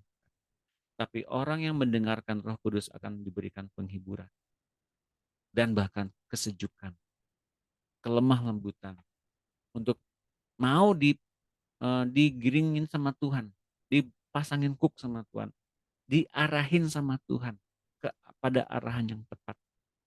Bukan kepada kelepasan saja, tapi kepada tujuan yang tepat. So, ketika kita masuk kepada tujuan yang tepat, kita akan menuju kepada tempat dan waktu yang sangat presisi dan tepat sasaran. Dan waktu Tuhan sangat sempurna. Nggak pernah terlambat, nggak pernah terlalu cepat, tapi waktu Tuhan sempurna. Mungkin kita berpikir dipercepat Pak agar kita bisa mengenal lebih banyak firman Tuhan. Mungkin, bisa saja. Tapi tingkat pengertian kita yang mungkin masih belum berakar kuat. Kita cenderung ingin apa? Ingin ekspansif ya, ingin dipakai sana sini. Tapi kalau hatinya belum berakar kuat, nanti kalau dapat penindasan jatuh juga. Dapat satu masalah jatuh juga. Kenapa? Karena belum berakar kuat. Saya pastikan teman-teman, Bapak Ibu sekalian, ketika kita mendapatkan firman dan kebenaran, nggak langsung kemudian kita harus ditonjolkan kepada dunia dulu. Tuhan Yesus menyembuhkan orang-orang sakit. Dia bilang sama orang-orang sakit ini, jangan kau ceritakan pada siapapun. Mengapa? Orang-orang akan menanggapinya lain. Orang-orang akan justru memfitnah Tuhan Yesus sebagai tabib palsu. Bisa saja. Oh, karena itu sampai dengan kapan kemasyhuran Yesus itu dirasakan banyak orang dan mereka akan dilawat oleh Allah. Sampai mereka bisa melihat dengan cara pandang Kristus melihat bahwa mereka sedang melihat Mesias. Bukan melihat Raja Israel yang membebaskan mereka dari Romawi. Teman-teman jelas maksudnya ya? Jadi kita bisa melihat Kristus yang melepaskan kita, bukan melepaskan instan begitu saja, tapi melepaskan secara lepas, sungguh-sungguh tubuh, jiwa, roh, dan nyawa kita. Akhirnya bisa sepakat dengan Tuhan. Hari ini mungkin kita lepas satu sana, lepas satu sini, tapi yang lain masih ada. Ya, berbagai macam hal yang kemudian kita pikir, kok Tuhan nggak larangnya saya masih begini dan begitu. Pas saya tahu ini nggak boleh loh. Tapi kenapa dilakukan? Nah, itu dia keinginan muncul dari situ, teman-teman Bapak sekalian. Kok Tuhan nggak marah ya? Untuk karena itu, maka Tuhan memperlihatkan kesabarannya. Untuk memperlihatkan kesabarannya itu kepada orang-orang yang seperti apa? Orang-orang yang degil juga, orang-orang yang keras kepala juga, orang-orang yang bandel juga, ya beritakan bagaimana ia sabar. Pak, jadi orang sabar itu bukan berarti, orang yang Tuhan kasih kesabaran itu bukan berarti orang itu memang sedang diinginkan pertumbuhannya juga. Yes. Jadi apa yang Tuhan inginkan, Pak? Pertobatan. Loh, Pak, gimana ceritanya, Pak? Gimana akhirnya ada yang tahu?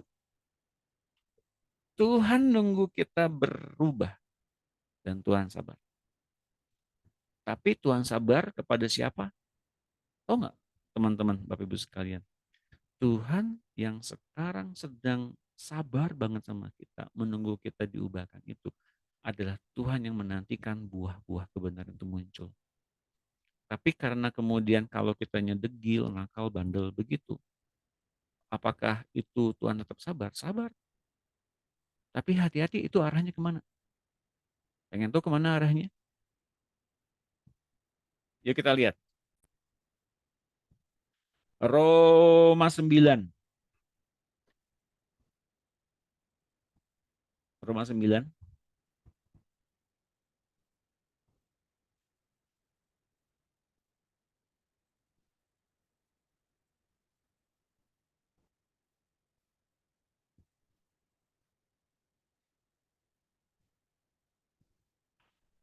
Ayat 22. Tolong dibaca.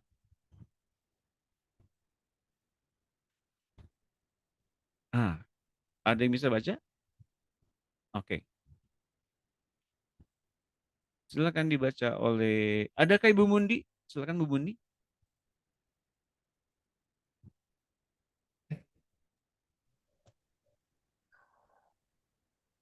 Oke, terima kasih. Masih belum bisa baca? Belum? Yang mau baca boleh silakan. Saya, Pak Dodi. Saya boleh. Oh, terima kasih. Silakan.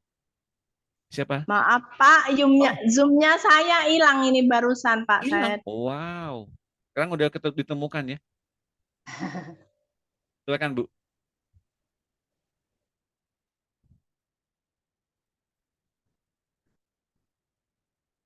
Bu Mundi silakan.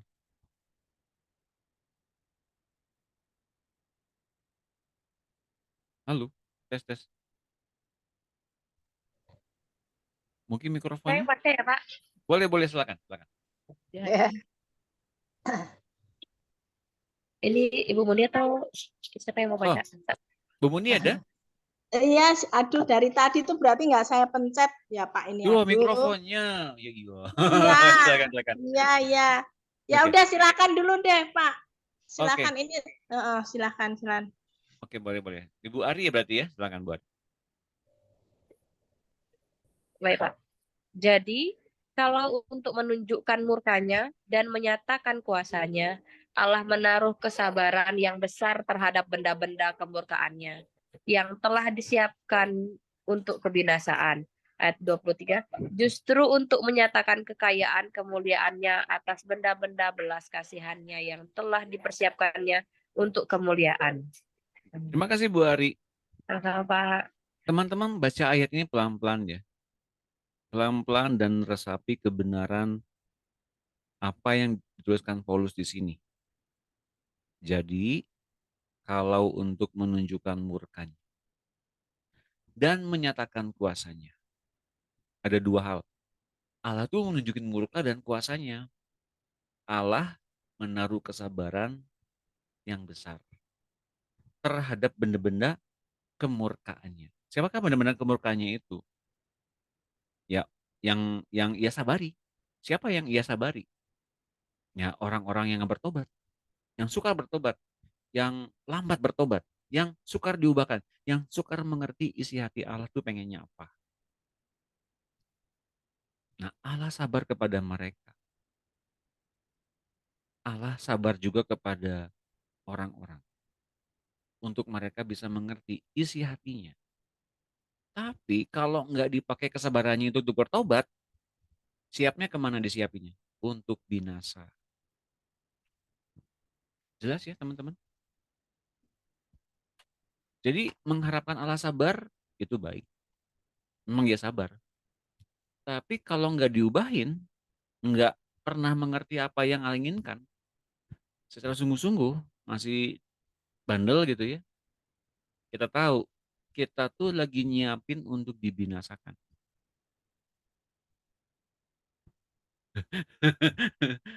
Allah mempersiapkan porsi itu. Bukan orang-orang yang dipersiapkan untuk binasa ya, bukan. Porsinya ada, kategorinya ada, kriterianya ada. Orang yang lepas dari standar itu masuk kepada penyelamatan. Oke, jelas ya. Lengkap nggak? Kesabaran Allah itu sebenarnya terbatas. Karena kelak ia akan mencurahkan murkanya. Ia memurkai dosa dan perbuatan-perbuatan yang salah. Betul. Tapi ia tidak pernah memurkai manusianya. Maka kemudian dia utus Yesus dalam wujud manusia agar menuntaskan kasih Allah untuk mematikan kuasa dosa, kuasa maut, ketidakmampuan daging dalam tubuh manusia lewat diri Yesus. Dia ingin menyelamatkan dunia ini dari murkanya. Sekali lagi saya mau katakan, ia bukan murka kepada makhluk. Ia bukan murka kepada manusia, ia murka kepada kelemahan, kuasa di balik semuanya itu. Kalau ia sekarang menjangkau, ia sekarang melawat manusia, untuk apa? Untuk dikasih, diampuni. Dengan cuma-cuma, dengan darah Yesus yang cuma-cuma itu bagi kita, tapi mahal bagi dia. Mengerti kayaknya teman-teman? Agar kita semua mengerti, kita pindah daerah kepada standarnya. Bukan kepada standar yang kita bikin-bikinin sendiri. Nah, sekarang kalau kita berharap ia sabar kepada kelemahan-kelemahan kita, ia memang sabar. Tapi kita sudah tahu itu diarahin kemana oleh si jahat. Jelas ya teman-teman? Ya mudah-mudahan kita di hari-hari ini bertobat terus ya. Bertobat untuk mengalami penebusan Kristus. Bertobat untuk mengalami kesempurnaan Kristus yang melanda kita. Kita tuh bukan sempurna karena perbuatan kita baik. Enggak. Sempurna karena kemurahan Kristus menyempurnakan kita.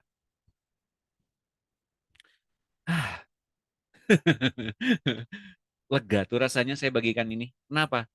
Ya satu beban gitu ya, satu beban yang kemudian harus kita hidupi hari-hari ini ya. Mungkin kita ingin tampaknya baik di depan orang, tampaknya kita baik di depan Tuhan, tampaknya kita benar-benar Tuhan perkenankan gitu ya. Tahu nggak yang Allah lihat itu apanya? Yesusnya. Kitanya ngormatin Yesus, Allah ngormati kita. Allahnya melihat kita sempurna karena ia melihat Yesusnya ada dalam diri kita. Kita mengasihi anak. Itu yang ia lihat. Bukan perbuatan kita yang berbuat baik. Bukan. Kalau perbuatan baik yang dilakukan dunia ini, menyantuni fakir miskin 40 juta, 40 miliar. Kita bisa sempurna karena kita taat pada Yesus. Dari hal yang kecil sampai hal yang besar. Tepuk tangan dong semuanya. Oke, jelas ya? Kita sempurna karena kita mentaati Yesus. Dari apa yang Ia suruh kita lakukan, dari hal yang paling kecil hingga yang paling besar. Kita tuh udah sempurna. Pak, kasih ayat Pak, di mana Pak? Nanti ada khotbahnya, tenang aja, tunggu ya, tunggu 2 minggu lagi. Oke, ada pertanyaan sampai sini? Silakan. Ini nggak ada pertanyaan-pertanyaannya, luar biasa, atau semuanya mengerti banget? Puji Tuhan kalau mengerti banget. Ada pertanyaan? Silakan. Ada open discussion? Siapa yang mau diskusi hari ini boleh? Pak, saya dapat baru Pak hari ini Pak. Tentang apa yang dibagikan barusan. Nah silakan. Yuk. Siapa yang baru dapat? Ibu Ari. Katanya dapat konfirmasi. Silakan Ibu Ari. Hahaha. Sekarang main todong aja deh. Habis ada pertanyaan diem. Saya todong. Oke Ibu Ari, Ya, Pak. silakan. Ya, ya. Dapat konfirmasi dari apa yang Bapak bagikan itu. Oke. Maaf ya Pak, saya lagi pilek suaranya. Ya. Apa namanya? Betul ya Bu? Terima kasih Pak. Apa namanya itu kan memang ya, yang tadi Bapak bilang itu kan bahwa kayak Tuhan itu mau kita berakar dulu kan gitu kan. Tuhan mau kita berakar. Jadi sebelum kita mau dipakai Tuhan untuk melayani segala macam, Tuhan mau kita kuat dulu gitu kan untuk saat kayak ada ini. Nah, itu yang kan saya hari-hari dapat gitu kan Kak Pak. Saya lagi dibukakan kebenaran-kebenaran sama Tuhan gitu. Terus emang di situ Tuhan perintahkan saya untuk bekerja gitu kayak beritakan gitu. Tadi waktu saya tadi terlambat karena ada ibadah. Jadi saya tadi sempat mikir gini, memikir singkat gitu. Apa saya bersaksi ya gitu di sini. Tapi waktu saya pas tiba-tiba tuh kayak ada yang menahan saya gitu Pak, bahwa kayak nggak usah gitu nggak usah. Nah terus habis itu kan saya pas tadi pulang saya bilang gini, kenapa ya kok nggak bisa. Nah terus pas waktu Bapak bilang gitu kan dapat kebenaran gitu, saya pikir ini hal kecil, hal sepele gitu. Maksudnya nggak yang hal-hal yang bukan masalah kayak penglihatan segala macam kayak gitu, bukan kayak gitu kan Pak. Nah, tapi firman gitu. Jadi saya pikir saya bisa bagikan, tapi ternyata dari yang Bapak konfirmasi gitu, apa yang Bapak bagikan tadi bahwa apa yang kita dapat kebenaran-kebenaran di hari-hari ini gitu, itu Tuhan mau buat kita itu kuat dulu, mengerti dulu sepenuhnya gitu kan Pak. Kayak apa namanya, kita cerna dulu sendiri gitu kan, kita renungkan dulu sampai nanti kita benar-benar ngerti gitu, benar-benar yang nggak salah langkah, nggak salah yang kita sampaikan kepada orang lain gitu. Itu yang saya dapat ini Pak, konfirmasinya bahwa oh iya berarti apa yang saya dapat hari-hari ini Tuhan mau ajar supaya saya bisa mengerti itu secara keseluruhan tugasnya Tuhan gitu, yang saya harus nanti lakukan atau bagikan buat orang-orang lain gitu Pak. Jadi akhirnya saya ngerti, saya dapat jawabannya gitu dari apa yang Bapak bagikan gitu kan. Keren. Ya, juga. Terima kasih Pak. Terima kasih Bu Ari konfirmasinya. Tepuk tangan buat Ibu Ari. Oke, ada lagi yang diberkati oleh firman Tuhan pada sore hari ini? Silakan. Ada yang mau bagikan sesuatu? Bu Nuraida. Oh, oke Bu. Silakan Bu Nuraida. Sedikit aja Pak, mungkin seperti yang dibilang Bu Yunika itu, kita punya masalah gitu ya, tapi ada datang pula orang yang punya masalah gitu. Betul.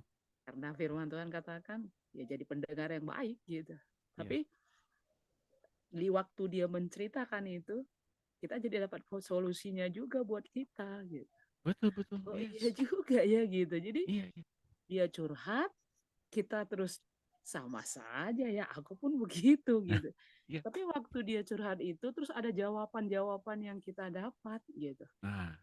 Dan iya juga ya, jadi kita bisa saling, oh iya, jadi udah dia curhat, terus kita dapat jawabannya juga dari punya masalah kita, ya sama-sama selesai juga gitu. Betul. Yes. Oh iya ya gitu. Jadi memang Tuhan izinkan untuk ada orang. Jadi kalau dia datang itu bukan karena kita mau, tapi Betul. Tuhan suruh kamu pergi sana lah gitu ya. Iya. Gitu supaya saya sama-sama dapat diselesaikan gitu. Iya. Betul. Saya dapatnya begitu, Pak. Iya. Jadi saya bersyukur juga. Jadi oh iya berarti dia Tuhan antar dan sama-sama juga. Nah, aku juga punya masalah seperti kau juga gitu. Nah. Jadi ya sama-sama selesai gitu. Betul. Wow. Sebenarnya butuh Haida. Wow. Jadi saya begitu, Pak. Iya. Jadi nggak mungkin dia datang kepada kita itu ujuk-ujuk itu enggak atau kebetulan enggak. Iya. Itu Tuhan suruh gitu. Oh iya ya gitu. Jadi bersyukur aja gitu. Iya. Ya begitu, Betul. Pak. Terima kasih Bu Nur Haida. Kesini tepuk tangan lagi buat Ibu Nur Haida. Jadi betul ya. Kita ikut Tuhan itu diberkati duluan loh pertama kali. Orang yang datang kepada kita atau kita pun datang kepada dia meskipun aduh Tuhan aku lagi bermasalah kok engkau suruh datang ke orang itu ngapain sih gitu ya. Tapi Tuhan tuh hendak memberkati kita dengan berkat-berkat rohani ya. Agar kita bisa menangkap sebetulnya apa yang Tuhan maksud, itu kita mesti taat melakukan apa yang Tuhan inginkan karena itulah terobosan yang sesungguhnya. Bukan dengan cara kita, dengan mungkin berpikirnya kita seperti apa, bagusnya seperti apa Tuhan. Aku sarankan begini Tuhan, jadi kita seperti orang yang ngasih saran pada Tuhan ya. Tapi Tuhan punya satu jalan yang selain kita kemudian dimerdekakan, Tuhan pun ingin agar anak-anaknya juga, anak-anak Allah sesama kita juga, mempunyai koneksi satu dengan yang lain. Terhubung dengan satu dengan yang lain. Dan itu namanya fellowship. Inilah yang kita lakukan hari-hari ini, fellowship. Terhubung satu dengan yang lain. Dan terhubung oleh siapa? Tuhan yang sama, yang memerdekakan kita dan mengasihi kita. Tepuk tangan semuanya. Keren ya. Kita terhubung karena kasih Tuhan, bukan karena koneksi kakak beradik, saudara-saudara gitu ya, tapi karena Tuhan yang menyatukan kita semua. Keren. Satu lagi deh. Siapa yang mau bagikan? Saya, Pak. Bu Made, silakan Bu Made. Ya. Tadi ketika dengar Ibu siapa? Nur Haida. Tadi? Ya. Ibu Nur Haida bicara yang saya dapat itu begini. Bahwa ketika kita sudah berada di dalam Kristus, apapun kondisi kita, ketika kita mau diam di dalamnya, seperti tadi Ibu Yunike bilang, keadaan kita itu nggak ready untuk memberikan pencerahan pada orang lain, untuk memberikan masukan atau solusi kepada orang lain. Tapi ketika kita mau, justru seperti kata Bu Nur Haida, kita pun juga diberikan jalan keluar oleh Tuhan. Karena seperti tadi yang Bapak sampaikan tadi tentang menyirami dan menanam, dan bahwa pertumbuhannya itu Tuhanlah yang mengusahakannya.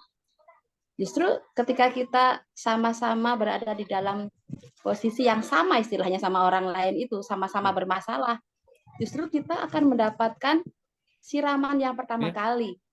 Ibu Yunike mendapatkan siraman yang pertama kali daripada Tuhan, kemudian dia akan bisa menyirami orang lain. Justru kita juga pertama kali yang disembuhkan, sebelum kita bisa juga menyembuhkan orang lain di dalam nama Tuhan. Itu yang bisa saya dapat tadi, luar biasa. Ketika kita mau menyadari kembali posisi kita di dalam Tuhan, bahwa kita dengan mudah mendapatkan perkenanan Tuhan, mendapatkan pertumbuhan dari Tuhan, mendapatkan siraman dari Tuhan ketika kita mau, ketika kita menyadari bahwa saatnya itu berasal dari Tuhan. Terima kasih, Pak. Terima kasih. Tepuk tangan buat Ibu Made. Ya, ingat ini ya, bahwa kita mungkin mempunyai satu misi untuk mari kita beritakan Injil. Sebetulnya memang betul itu misi dari Tuhan juga. Tapi bagi kita yang kemudian sedang menjadi hamba Tuhan, selalu ingat ini. kitalah yang lebih dulu diberkati oleh Tuhan sebagai hambanya. Mengapa?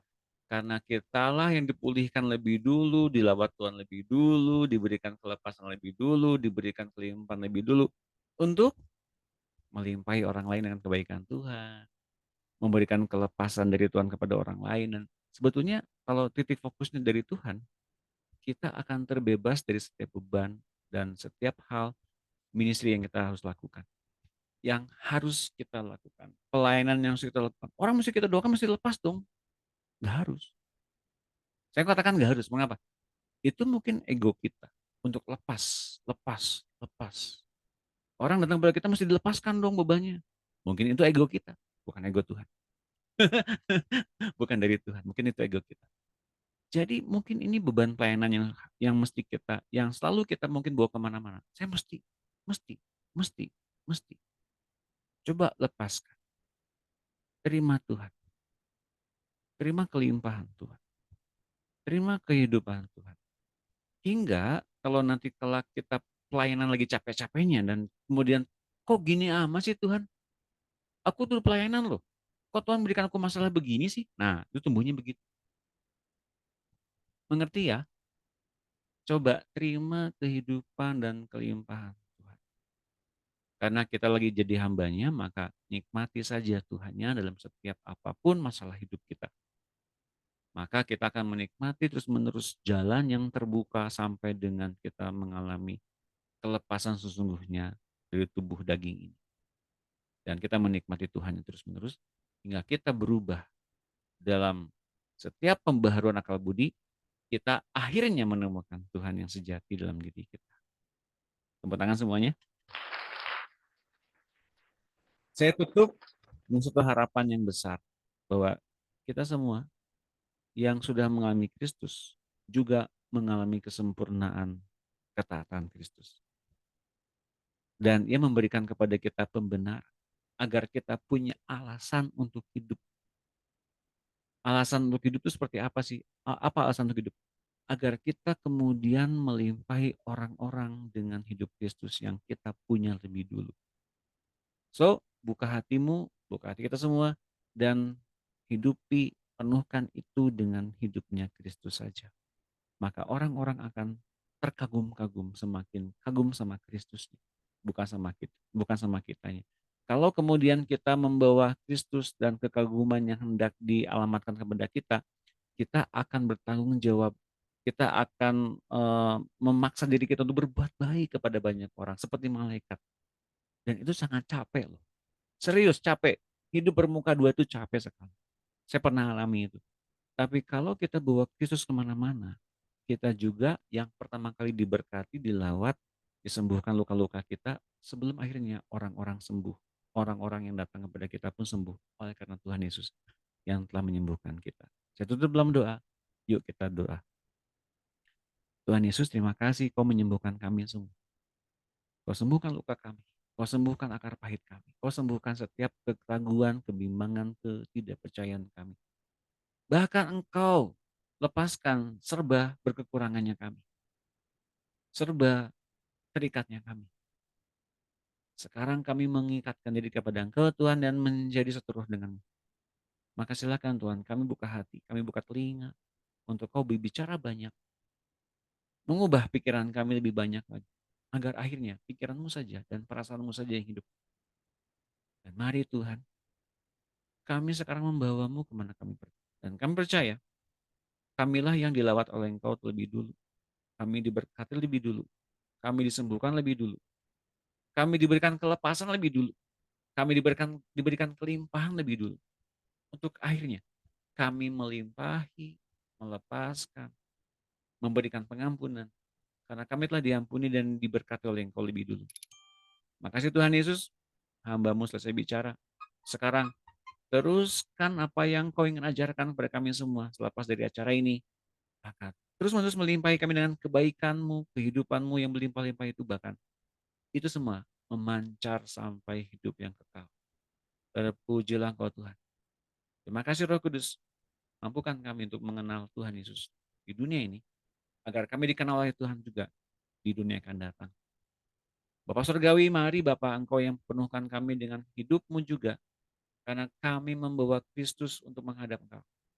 Kami sempurna oleh karena Kristus. Kami mengalami kasih yang berkelimpahan oleh karena Kristus.